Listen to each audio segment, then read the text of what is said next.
جن لوگوں کو ایم کیو ایم پاکستان دے دی گئی، ذرا ایک نظر ان پہ ڈالتے ہیں. اور یہ بات میں نے 4 سال پہلے نہیں کی، میں لحاظ کر رہا تھا، میں خیال کر رہا تھا، لیکن آج میں مجبور ہو کر یہ بات کہنے جا رہا ہوں. اور یہ ساری باتیں اب جو میں کہنے جا رہا ہوں میں مجبور ہو کر، کیونکہ اس پاکستان کا نقصان ہو رہا ہے اور میری کمیونٹی کا نقصان ہو رہا ہے. میری کمیونٹی، میری مہاجر قوم کا نام استعمال کیا جا رہا ہے، اس لیے مجبور ہو کر میں آج یہ بات کہنے پر مجبور ہوں. اور وہ کیا؟ یہ جو ایم کیو ایم پاکستان بنائی گئی ہے، اس کی سربراہ کون ہے؟ ایم کیو ایم پاکستان کے سربراہ خالد مقبول صدیقی صاحب ہیں. چلو میں ان کو بھائی کہہ کے بلاتا ہوں. خالد مقبول صدیقی بھائی ہیں اس ایم کیو ایم پاکستان کے سربراہ. یہ کون ہے خالد مقبول صدیقی بھائی؟ خالد مقبول صدیقی بھائی وہ ہیں جو سن 2000 میں انڈیا گئے الطاف حسین کی انسٹرکشنز پر، اور وہاں پہ رو کے ساتھ بیٹھ کر وہاں انڈیا میں وہاں کی میڈیا کے سامنے انہوں نے پاکستان کے خلاف بات کی اور اپنا پاکستانی پاسپورٹ پھاڑ دیا. اور وہاں سے پاکستان آنے کے بجائے انڈینز نے ان کو انڈین ڈپلومیٹک پاسپورٹ ایشو کیا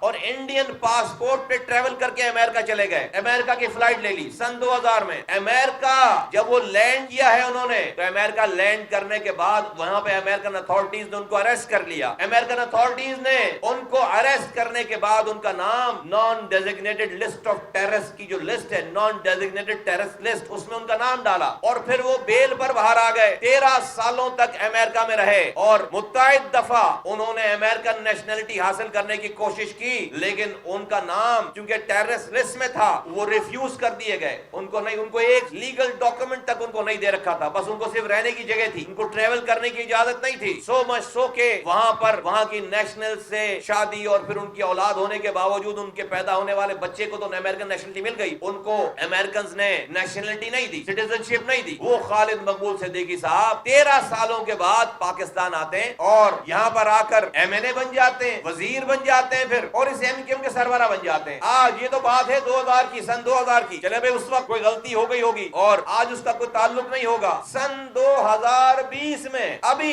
اسی سال چند مہینے پہلے کراچی سے رو کے سلیپر سیلز کے رو کے کارندے ایجنٹس پکڑے جاتے ہیں، جس کو کل دکھایا جا رہا ہے D G I S P R اور فورن منسٹر کی پریس کانفرنس میں. ان کے نام لیے جا رہے ہیں، ان میں سے ایک نام شاہد متحدہ ہیں جو کہ خالد مقبول صدیقی بھائی کے 30 سالہ پرانے ساتھی ہیں. ان کے پہلے گارڈ تھے، پھر اے پی ایم ایس او کے سینٹرل کیبنٹ میں تھے، اور 30 سالوں سے خالد مقبول صدیقی بھائی کا اور ان کا ناتا ٹوٹا نہیں ہے. اس دن تک نہیں ٹوٹا جس دن تک وہ گرفتار ہوئے. عادل انصاری اور جمی وہ ان کے ساتھ تھے. 30 سالوں سے خالد مقبول بھائی سے ان کا رابطہ تھا اور ان کا واسطہ ہے، ان کے گھر کے لوگ ایک طرح سے. یہ ابھی 2020 میں گرفتار ہوتے ہیں، اب سے چند ماہ پہلے، اور بڑی بڑی خبریں دکھی جاتی ہیں ہیڈ لائنوں میں، رو کے ایجنٹ گرفتار ہو گئے، ہتھیار برآمد ہو گیا، نقشے برآمد ہو گئے، پتہ نہیں کیا کچھ برآمد ہو گیا. آج D G I S P R, یہ ریاست اور حکومت کے نمائندے شاہ محمود قریشی صاحب جب پریس کانفرنس کر رہے ہیں شاہد متحدہ کی بات بتا رہے ہیں، تو اسی شاہد متحدہ نے اپنی جی آئی ٹی کے سامنے اپنی رپورٹ میں کہا ہے ہمیں کیسے پتا چلی بات ہم بتا دیں گے بعد میں، بات غلط ہو تو جو ہے وہ میں حاضر ہوں یہیں پر. انہوں نے اپنی رپورٹ میں اپنی پہلی بات میں کہا ہے کہ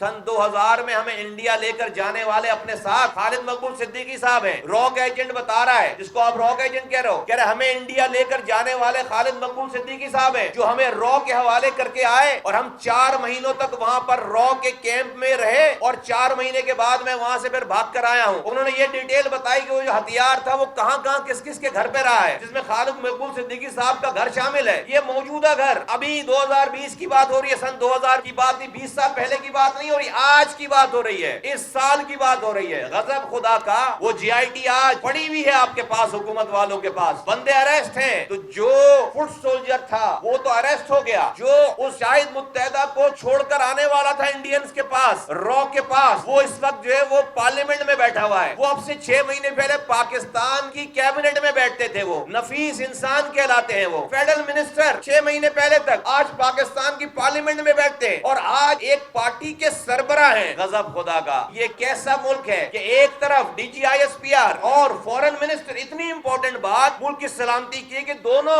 بہت کم مواقع ایسے ہیں پاکستان کی تاریخوں میں کہ جہاں پر فورن منسٹر اور D G I S P R combined joint press conference کرے. اتنی امپورٹنٹ بات اور آپ ثبوت دے رہے ہیں، اور آپ نے اسی کی تمام بقایا جات کو، اسی کے تمام فیسیلیٹر کو آپ نے پاکستان کی ایک پارٹی بنا کے دے رکھی ہے، اور آپ وہ آج پارلیمنٹ میں بیٹھتے ہیں. وہ اب سے 6 مہینے پہلے وہ وفاقی حکومت کا حصہ تھے، منسٹر تھے. ایک لمحے کے لیے